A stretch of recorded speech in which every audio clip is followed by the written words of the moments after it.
ఓ రోజు తెల్లారుజామున యేసు ప్రభు నా దగ్గరకు వచ్చి నన్ను మిత్రమా 5 అయింది లేయ్ అన్నాడు.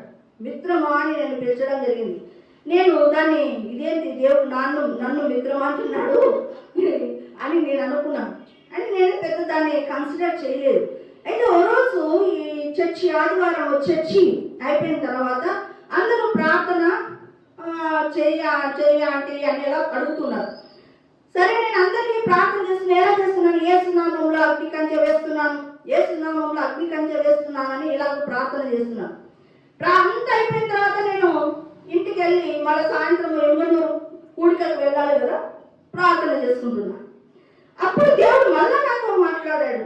యేసు నామములో అగ్ని కంచె వేస్తున్నాను అని చెప్పకు మిత్రమా అని అన్నాడు.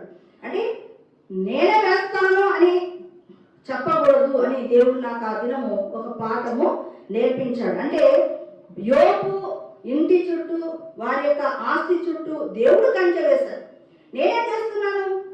నేను సొంతంగా అగ్ని కంచె వేస్తున్నాను ప్రభు అని చేస్తున్నాడు. అది రాంగ్ అని దేవుడు నాతో చెప్పడం జరిగింది. తర్వాత 2 సార్లు దేవుడు నాకు